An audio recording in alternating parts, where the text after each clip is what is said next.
ئێوە کەسانی کە زمانتان درێژ کردو بەرامبەر بەم ئیسلامە پیرۆزە ئێمە جوێنتان پێ نادەین، چونکە جوێندان خوا پێی ڕازی نیە ئەگەر بە کافری جوێن بدەیت.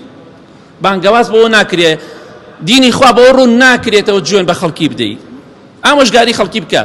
ئێمە دەڵین ئەی بێ دینەکان، ئەی ئەو کەسانی کە چاوتان بەم ئیسلامە پیرۆزەدا هەڵنایە، پێتان دەڵین ئەگەر شانازی بەوە بکەن، ئێوە فەخر و شانازی بەوە بکەن کە چوونەتە سەر مانگ، ئەویش خلافی تێدایە. چونکە هەندێک لەوانەی کە شوێنکەوتوانی خۆیان باس بێدینەکانەکەن، باس مسلمان ناکەم، هەندێک لەوانە دەڵێن ئەو قسە هەر ڕاست نییە، کەس نەچۆتە سەر مانگ.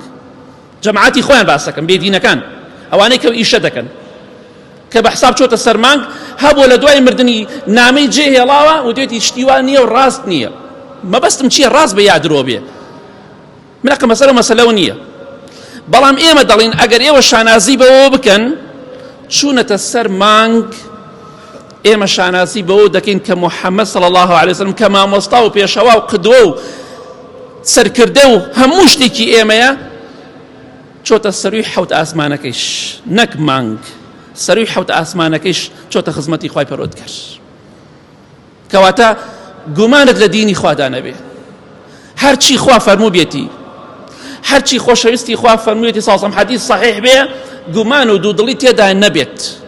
وەکو ئیمامی ئەبوبەکر بە ڕەزا و ڕەحمەتی خوای لێبێ بڵێ پێغەمبەری خوا صلی الله عليه وسلم هەر شتێکی فەرموو ڕاستی فەرمووە، ڕاستی فەرمووە، ئەوەشی پێچەوانە بڵێ ڕاستی نەفەرمووە.